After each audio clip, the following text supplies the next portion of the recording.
தமிழக அரசின் எதிர்க்கட்சி தலைவராக இருக்கக்கூடிய எடப்பாடி பழனிசாமி அவர்கள் சரியான விஷயத்தை கையில் எடுத்துட்டு திமுக அரசை ஆட்டங்காண வச்சுருக்காருன்னே சொல்லலாம்.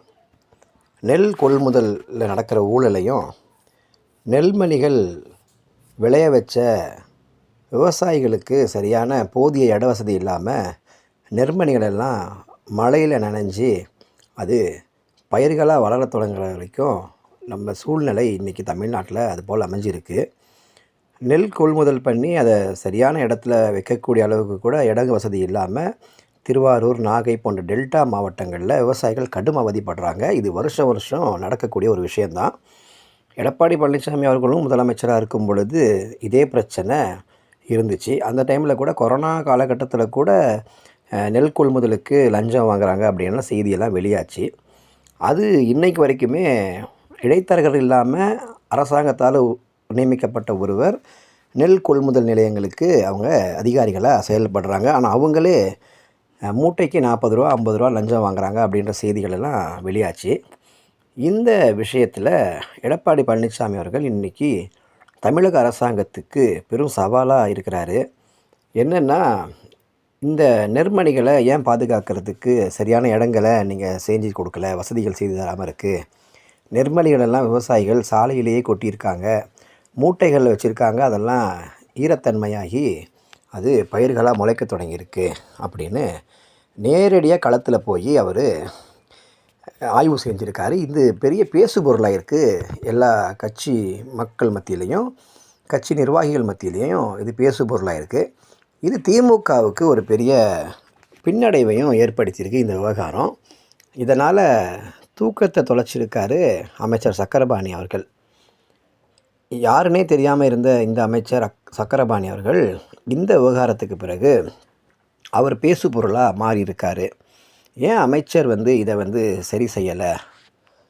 சக்கரபாணி அமைச்சர்கள் இதெல்லாம் பார்க்கணுமே. ஏன் அவர் நெல் கொள்முதலில் நடக்கிற லஞ்ச லாவண்யங்களை சரி பண்ணலை? நெல் கொள்முதலுக்கு போதிய இட வசதியை ஏன் ஏற்படுத்தி கொடுக்கல? நெற்மணிகளெல்லாம் விவசாயிகள் கஷ்டப்பட்டு விளைவிச்சிருக்காங்க, அதை பாதுகாக்கிறதுக்கு ஒரு உரிய நடவடிக்கை எடுக்கலை அப்படின்ற கேள்விகளை திமுக அரசாங்கத்தை பார்த்து மக்கள் எழுப்ப ஆரம்பிச்சிருக்காங்க. எடப்பாடி பழனிசாமி அவர்கள் இந்த விஷயத்தை கையில் எடுத்ததுக்கு பிறகு தான் இங்கேருந்து வேகமாக துணை முதலமைச்சர் தஞ்சாவூர் மாவட்டத்துக்கு ஓடுறாரு. இதுக்கு முன்னாடி வரைக்கும் அதை பற்றி கவலையே இல்லை. நெல் கொள்முதல் பற்றி எந்த ஒரு பேசு பொருளும் இல்லை. எந்த ஒரு விஷயமுமே திமுக அரசாங்கம் இந்த நெல் கொள்முதலை பற்றி அவங்க வாயை திறக்கலை. ஆனால் எடப்பாடி பழனிசாமி களத்தில் போய் ஆய்வு செஞ்சதுக்கு பிறகு தான் இப்போது திமுக அரசாங்கமே ஆட்டங்கன்றிருக்கு. தூக்கத்தை தொலைச்சிருக்காரு அமைச்சர் சக்கரபாணி அவர்கள். இது பெரிய பேசு பொருளாகி பொதுமக்களுடைய கவனத்தை ஈர்த்திருக்கு இந்த விவகாரம். உண்மையிலேயே சிறந்த எதிர்க்கட்சி தலைவராக எடப்பாடி பழனிசாமி அவர்கள் செயல்படுறாரு அப்படிங்கிறதுக்கு இது ஒரு உதாரணம்.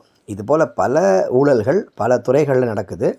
அதையும் எடப்பாடி பழனிசாமி அவர்கள் தோலுரிச்சி காட்டணும் அப்படிங்கிறது தான் மக்களுடைய வேண்டுகோளாக இருக்குது. திமுக அரசாங்கம் ஆட்சியில் இருக்கக்கூடிய இன்னும் சில மாதங்களில் இதெல்லாம் சரிப்படுத்தணும். எலெக்ஷன் வரப்போகுது. இதெல்லாம் சரி பண்ணால் தான் மக்கள் அவங்க மேலே ஒரு நம்பிக்கை வச்சு அவங்களுக்கு ஓட்டு போடுவாங்க அப்படிங்கிறதும் பொதுமக்களுடைய கருத்தாகவும் இருக்குது. எது எப்படியோ இபிஎஸ் கையில் எடுத்த விவகாரம் இன்றைக்கி பேசு பொருளாக இருக்குது, ஊடகங்களில் பேசு பொருளாக இருக்குது. இதுக்கு ஒரு நல்ல ஒரு விடிவு காலம் பிறக்கும் அப்படின்னு நம்ம நம்புகிறோம்.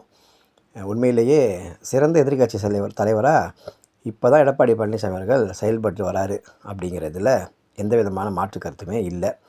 தொடர்ந்து அவருடைய பணி சிறக்கிறதுக்கு ரியல் உருட்டு சேனல் சார்பாக இபிஎஸ்சிக்கு ஒரு வாழ்த்துக்களை நாங்கள் தெரிவிச்சுக்கிறோம்.